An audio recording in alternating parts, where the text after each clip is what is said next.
Sir, ಈಗ ಮತ್ತೊಂದು ಕಡೆ ಈಗ ರಾಜ್ಯಪಾಲರ ಮುಖಾಂತರ ಕೂಡ ಈಗ ಏನು ಮೂಢ ಹಗರಣವನ್ನು ರಾಜ್ಯ ಸರ್ಕಾರ ತನಿಖೆಯನ್ನು ಮಾಡೋದಕ್ಕೆ ಒಂದು ಕಡೆ ಮುಂದೆ ಹಾಕಿದರೆ, ಮತ್ತೊಂದು ಕಡೆ ಈಗ ರಾಜ್ಯಪಾಲರ ಕಡೆಯಿಂದ CM ಅವ್ರಿಗೆ ಪ್ರಾಸಿಕ್ಯೂಷನ್ಗೆ ವಿಚಾರಣೆಗೆ ವಿಚಾರವಾಗಿ ನೋಟಿಸ್ ಕೊಟ್ಟಿರುವಂಥದ್ದು, ಇಲ್ಲ ಒಂದು ಕಡೆ ಈಗ CM ಅವ್ರನ್ನ ಇಕ್ಕಟ್ಟಿಗೆ ಸಿಲುಕಿಸುವಂಥ ಕೆಲಸವನ್ನು BJP ಅವರು ಮಾಡ್ತಾ ಇದ್ದಾರೆ.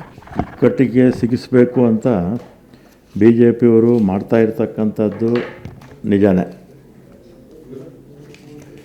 ಉದಾಹರಣೆಗೆ ಈಗ ಅಬ್ರಾಹಂ ಇವರು 18ನೇ ತಾರೀಕು ಕಂಪ್ಲೇಂಟ್ ಕೊಡ್ತಾರೆ. ಕೊಟ್ಟಾದಮೇಲೆ ಯಾವುದಾನ ಪೊಲೀಸ್ ಸ್ಟೇಷನ್ನಲ್ಲಿ CRP 164 ಪ್ರಕಾರ ಕಂಪ್ಲೇಂಟ್ ಕೊಟ್ಟು 15 ದಿನದವರೆಗೂ ಕೂಡ ಆ ಸ್ಟೇಷನ್ನಲ್ಲಿ ಏನು ಆ್ಯಕ್ಷನ್ ತಗೊಳ್ಳದೇ ಇದ್ದರೆ ಅವರು SP ಹತ್ರ ಹೋಗಿ ಕಂಪ್ಲೇಂಟ್ ಕೊಡಬೇಕು. ಸಂಬಂಧಪಟ್ಟ ಜಿಲ್ಲೆಯಲ್ಲಿ ಬೆಂಗಳೂರು ಆದರೆ ಕಮಿಷನರು, ಗ್ರಾಮಾಂತರ ಪ್ರದೇಶದಲ್ಲಿ SP ಹೋಗಿ ಕಂಪ್ಲೇಂಟ್ ಕೊಡಬೇಕು. SP-ನೂ ಒಂದು 15 ದಿವಸದಲ್ಲಿ ಆ್ಯಕ್ಷನ್ ತೊಗೊಳ್ತಾ ಇದ್ದರೆ ಇವರು ಕೋರ್ಟ್ಗೆ ಹೋಗ್ಬೋದು.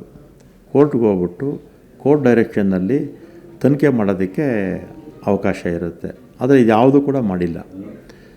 ಇವರಿಗೆ ಅನುಮತಿ ಕೊಡಿ ಅಂತ ಇವರು ಅಬ್ರಾಹಂ ಅವರು ಗವರ್ನರ್ಗೆ ಪತ್ರ ಬರೆದ ತಕ್ಷಣ ಗವರ್ನರ್ ಏನು ಮಾಡ್ತಾರೆ, ಅದನ್ನು ಚೀಫ್ ಸೆಕ್ರೆಟ್ರಿ ಕಳಿಸ್ತಾರೆ. ಚೀಫ್ ಸೆಕ್ರೆಟ್ರಿ 26ನೇ ತಾರೀಕು ರಿಪ್ಲೈ ಕೊಡ್ತಾರೆ, ಏನೇನಾಗಿದೆ ಅಂಥೇಳಿ. ಚೀಫ್ ಸೆಕ್ರೆಟ್ರಿ ಅದು ಸುಮಾರು 80 ಪುಟ ಇರುತ್ತೆ. ಗವರ್ನರ್ ಅವರ ಕಚೇರಿ ಅದನ್ನು ಯಾವುದೂ ಓದಲೇ ಇಲ್ಲ ಅದನ್ನು ಓದಲಿಲ್ಲ ಅಂತ ನಾನು ಅಂದ್ಕೊಳ್ತೀನಿ. ಮುಖ್ಯಮಂತ್ರಿಗಳಿಗೆ ನೋಟಿಸ್ ಸರ್ವ್ ಮಾಡ್ತಾರೆ.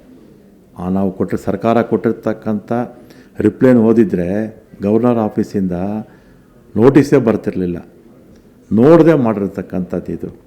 ಯಾಕೆ ಈ ವಿಚಾರ ಹೇಳ್ತೀನಿ ಅಂದರೆ, ನಿಮಗೆ ಈ ಜಮೀನು 1992ರಲ್ಲಿ ನೋಟಿಫಿಕೇಷನ್ ಆಗುತ್ತೆ ಮೂಡಾಗೆ, 97ರಲ್ಲಿ ಫೈನಲ್ ನೋಟಿಫಿಕೇಷನ್ ಆಗುತ್ತೆ, 98ರಲ್ಲಿ ಇದನ್ನು ಡಿನೋಟಿಫಿಕೇಷನ್ ಆಗುತ್ತೆ. ಯಾರು ಓನರ್ ಆಗಿದ್ದರೆ ಅವರು ಡಿನೋಟಿಫಿಕೇಷನ್ ಮಾಡ್ಕೊಳ್ತಾರೆ. ಆಮೇಲೆ ಮಲ್ಲಿಕಾರ್ಜುನ ಸ್ವಾಮಿ ಯಾರು ನಮ್ಮ ಮುಖ್ಯಮಂತ್ರಿಗಳ ಶ್ರೀಮತಿಯವರ ತಮ್ಮನ ಅಣ್ಣನ ಅವರು ತಗೊಳ್ತಾರೆ 2004ರಲ್ಲಿ. ಡಿನೋಟಿಫಿಕೇಷನ್ಗೂ ಇದಕ್ಕೂ ಯಾವ ಸಂಬಂಧವೂ ಇಲ್ಲ. PTCL ಅಂತ ಬೇರೆ ಅಪಪ್ರಚಾರ ಮಾಡ್ತಾರೆ BJPಯವರು. ಇದು ಆ್ಯಕ್ಷನ್ನಲ್ಲಿ ತೊಗೊಂಡಿರುತ್ತೆ. 1935ರಲ್ಲಿ ಆ್ಯಕ್ಷನ್ನಲ್ಲಿ ತೊಗೊಂಡಿರ್ತಕ್ಕಂಥ ಜಮೀನು. PT7 ಇದಕ್ಕೆ ಬರೋದಿಲ್ಲ. ಆದರೆ BJPಯವರು ಅಪಪ್ರಚಾರ ಆ ರೀತಿ ಮಾಡ್ತಾರೆ. ಆಮೇಲೆ 2004ರಲ್ಲಿ ಮಲ್ಲಿಕಾರ್ಜುನ ಸ್ವಾಮಿಯವರು ತೊಗೊಂಡ್ಮೇಲೆ 2005ರಲ್ಲಿ ಕನ್ವರ್ಷನ್ ಮಾಡ್ಕೊಳ್ತಾರೆ. ಆಮೇಲೆ 2010ರಲ್ಲಿ ಅವರ ಸಹೋದರಿಗೆ ಅದನ್ನು ಗಿಫ್ಟ್ ಡೀಡ್ ಮಾಡ್ತಾರೆ. ಆಮೇಲೆ ಮೂಡೋದವರು ಕೇಳದೆ ಅದನ್ನು ಲೇಔಟ್ ಮಾಡಿಬಿಡ್ತಾರೆ. ಆಗ ಇವ್ರಿಗೆ ಗೊತ್ತಾಗಿ, ನಮ್ಮ ಜಾಗನ ನೀವು ಅಕ್ರಮವಾಗಿ ಲೇಔಟ್ ಮಾಡಿದ್ದೀರಾ, ನಮ್ಮ ಪರ್ಮಿಷನ್ ಇಲ್ಲದೆ ಅಂದಾಗ ಅವರು ಮೂಡ ಮೀಟಿಂಗಲ್ಲೇ ತಪ್ಪಾಗಿದೆ ನಮ್ಮ ಕಡೆಯಿಂದ ರೆಸಲ್ಯೂಷನ್ ಆಗಿ ನಿಮಗೆ 50-50 ಸ್ಕೀಮಲ್ಲಿ ನಿಮಗೆ ಕೊಡ್ತೀವಿ ಅಂತ ಹೇಳ್ತಾರೆ. ಆಮೇಲೆ ಮುಖ್ಯಮಂತ್ರಿಗಳು ಎಲ್ಲೂ ಕೂಡ ಇಂಟರ್ಫಿಯರ್ ಆಗಿಲ್ಲ. ಅವ್ರ ಮನೆಯವರು ಕೂಡ ನಮಗಿಂಥ ಕಡೆ ಸೈಟ್ ಕೊಡಿ ಅಂತ ಕೇಳಲಿಲ್ಲ. ಇವರೇ ಹುಡುಕಿ ಸೈಟ್ ಕೊಟ್ಟಿದ್ದಾರೆ. ಯಾವಾಗ 20/11/2020 ಮೀಟಿಂಗಲ್ಲಿ ಮೂಡ ಮೀಟಿಂಗಲ್ಲಿ ತೀರ್ಮಾನ ಆಗುತ್ತೆ. ಆವತ್ತು 909 ಜನಕ್ಕೆ 50-50 ಸ್ಕೀಮಲ್ಲಿ ಸೈಟ್ ಕೊಡ್ತಾರೆ. ಎಷ್ಟು? 909 ಜನಕ್ಕೆ ಕೊಡ್ತಾರೆ. ಆಮೇಲೆ 310 ಸೈಟು ಇನ್ಸೆಂಟಿವ್ ಮೇಲೆ ಕೊಡ್ತಾರೆ. ಆಮೇಲೆ 109 ಸೈಟು ಆಲ್ಟರ್ನೇಟ್ ಕೊಡ್ತಾರೆ. ಆಗ ಮುಖ್ಯಮಂತ್ರಿಗಳು ಇದ್ದವರು ಯಾರು? ಯಡಿಯೂರಪ್ಪನವರು. ಆಗ ಅರ್ಬನ್ ಡೆವಲಪ್ಮೆಂಟ್ ಮಿನಿಸ್ಟರ್ ಆಗಿದ್ದು ಯಾರು? ಬಸವರಾಜ್ ಅವರು. ಮೂಡ ಮಂತ್ರಿ ಆಗಿದ್ದು, ಮೂಡ ಅಧ್ಯಕ್ಷರಾಗಿದ್ದರು ಯಾರೋ BJPಯವರು ಆಗಿದ್ದರು. ಇವರು ಮಾಡಿರ್ತಕ್ಕಂಥದ್ದು ತಪ್ಪಾಗಿದ್ದರೆ ಇದು ಇವರೇ ಮಾಡಿರ್ತಕ್ಕಂಥ ತಪ್ಪು. ಅದನ್ನು ಅವರು ತಪ್ಪು ಮಾಡಿ ಮುಖ್ಯಮಂತ್ರಿಗಳ ಮೇಲೆ ಮಾಡ್ತಾಯಿದ್ದಾರೆ. ಮುಖ್ಯಮಂತ್ರಿಗಳು ಶ್ರೀಮತಿಯವ್ರದ್ದು ಆ ಜಾಗ ಕೊಟ್ಟಿರ್ತಕ್ಕಂಥದ್ದು ಮೂಡ.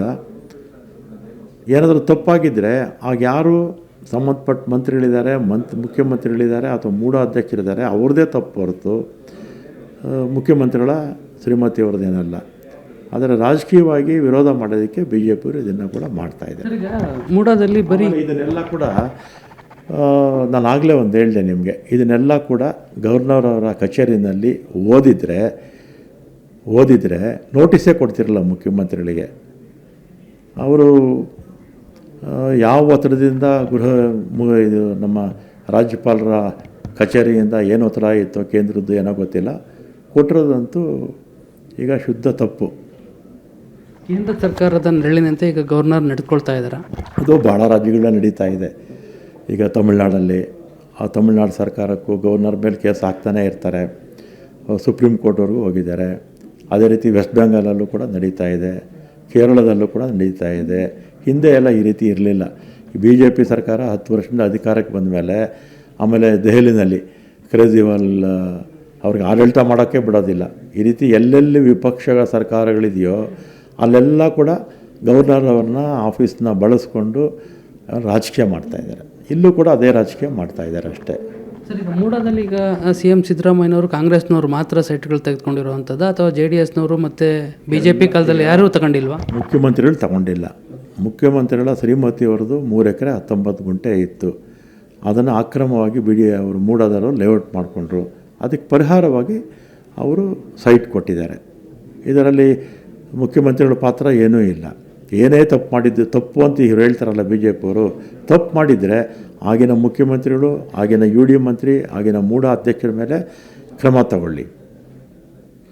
ಆಮೇಲೆ ಇಷ್ಟೆಲ್ಲ ಗೊತ್ತಿದ್ದು ಕೂಡ ಗವರ್ನರ್ ಆಫೀಸಿಂದ ಈ ರೀತಿ ಮುಖ್ಯಮಂತ್ರಿಗಳಿಗೆ ನೋಟಿಸ್ ಕೊಡ್ತಾರೆ ಅಂದರೆ ಅರ್ಥನೇ ಇಲ್ಲ. ಈಗ ಯಾರೋ ಹಸುಗೆ ಜ್ವರ ಬಂದರೆ ಎಮ್ಮೆಗೆ ಬರೆ ಹಾಕ್ತಾರೆ ಅಂತಾರಲ್ಲ, ಆ ಥರ ಆಗೋಯ್ತು ಅಷ್ಟೇ. ಸರ್, ಮತ್ತೊಂದು ಕಡೆ ಈಗ JDSನವರು HD ಕುಮಾರಸ್ವಾಮಿಯವರು ಮತ್ತೆ U-ಟರ್ನ್ ನೋಡ್ತಿರುವಂಥದ್ದು. ಒಂದು ಪಾದಯಾತ್ರೆಯಿಂದ ಹಿಂದೆ ಸರಿದಿದ್ದಂಥ ಸಂದರ್ಭದಲ್ಲಿ ಈಗ ಮತ್ತೆ ಪಾದಯಾತ್ರೆಗೆ ಕೈ ಜೋಡಿಸಿದ್ದಾರೆ. ಎಲ್ಲೋ ಒಂದು ಕಡೆ ಅವರು ಈಗ ಏನಾದರೂ ಬ್ಲ್ಯಾಕ್ ಮೇಲ್ ಮಾಡಿದ್ದಾರಾ? ಈಗ ಆ ವಿಚಾರ ಎಲ್ಲ ನನಗೆ ಗೊತ್ತಿಲ್ಲ. ಆಮೇಲೆ ಇಬ್ಬರು ಕೂಡ ಸಿದ್ಧಾಂತಗಳನ್ನು ಬಿಟ್ಟು ಈಗ ರಾಜಕೀಯಕ್ಕೋಸ್ಕರ, ಅಧಿಕಾರಕ್ಕೋಸ್ಕರ ಹೊಂದಾಣಿಕೆ ಮಾಡ್ಕೊಂಡಿದ್ದಾರೆ ಅಷ್ಟೇ. ಈಗ ನಾಳೆಯಿಂದ ಪಾದಯಾತ್ರೆ ನಿಮ್ಮ ಕೌಂಟರ್ ಹೇಗಿರುತ್ತೆ ಸರ್? ಮಾಡ್ತಾರೆ. ಇವತ್ತು ಈಗಾಗಲೇ ಒಂದು ಮೀಟಿಂಗ್ ನಡೀತಾ ಇದೆ. ಆ ಮೀಟಿಂಗಲ್ಲಿ ಬಿಡದಿನಲ್ಲಿ ನಾಳೆ ರಾಮನಗರ ಇರುತ್ತೆ, ನಾಳೆ ಚನ್ನಪಟ್ಟಣ ಇರುತ್ತೆ. ಇವರು ಪಾದಯಾತ್ರೆ ಹೋಗ್ತಾರಲ್ಲ, ಹೋಗೋಷ್ಟರಲ್ಲಿ ನಾಳೆ ಅದಕ್ಕೆ ಉತ್ತರ ಕೊಡಬೇಕು ಅಂತೇಳಿ ನಮ್ಮಲ್ಲಿ ಇವತ್ತು ಪರಮೇಶ್ವರ್ ಅವರು ಅಧ್ಯಕ್ಷರು, ಕೃಷ್ಣ ಬೈರೇಗೌಡರು, ಇನ್ನೊಂದಿಬ್ಬರು ಸಚಿವರು ಹೋಗಿ ಅಲ್ಲಿ ಮೀಟಿಂಗ್ ಮಾಡಿ ಇವರಿಗೆ ಪ್ರಶ್ನಾವಳಿನ ಹಾಕ್ತಾರೆ BJP ಅವರಿಗೆ. ಅವ್ರು ನಾಳೆ ಬಂದು ಉತ್ತರ ಕೊಡಲಿ. ಇದಿಷ್ಟು ಹಿರಿಯ ಸಚಿವರಾಗಿರ್ತಕ್ಕಂಥ ರಾಮಲಿಂಗಾರೆಡ್ಡಿ ಅವರ ಮಾತು. ಏನಂತಂದರೆ ಈಗಾಗಲೇ BJP ಮತ್ತು JDSನವರು ಜಂಟಿಯಾಗಿ ಪಾದಯಾತ್ರೆಯನ್ನು ಕೈಗೊಂಡಿದ್ದಾರೆ. ಅದಕ್ಕೆ ಪ್ರತಿಯಾಗಿ ಉತ್ತರ ಕೊಡೋದಕ್ಕೆ ಎಲ್ಲ ರೀತಿಯ ಸಿದ್ಧತೆಗಳನ್ನು ಮಾಡ್ಕೊಂಡಿದ್ದೇವೆ. ಅವರಿಗೆ ಬೇಕಾದಂಥ ಮತ್ತು ಜನರ ಮುಂದೆ ಇಡುವಂಥ ಅವರ ಹಗರಣಗಳನ್ನು ಈಗಾಗಲೇ ದೊಡ್ಡ ಪಟ್ಟಿಯನ್ನೇ ಮಾಡಿಕೊಂಡು ಒಂದೊಂದಾಗಿ ನಾಳೆಯಿಂದ ಜನರ ಮುಂದೆ ಇಡ್ತಾ ಹೋಗ್ತೇವೆ ಅನ್ನುವಂಥ ಒಂದು ಮಾತನ್ನು ಹೇಳ್ತಾ ಇದ್ದಾರೆ. ಕ್ಯಾಮ್ರಾ ಪರ್ಸನ್ ರುದ್ರೇಶ್ ಜೊತೆ ನಂದೀಶ್ ಮಲ್ಲೇನಹಳ್ಳಿ, ಏಷ್ಯಾನೆಟ್ ಸುವರ್ಣ ನ್ಯೂಸ್, ಬೆಂಗಳೂರು.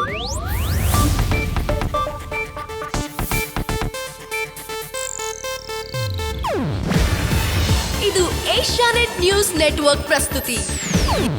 ನೀವು ನೋಡ್ತಿದ್ದೀರಾ ಏಷ್ಯಾನೆಟ್ ಸುವರ್ಣ ನ್ಯೂಸ್.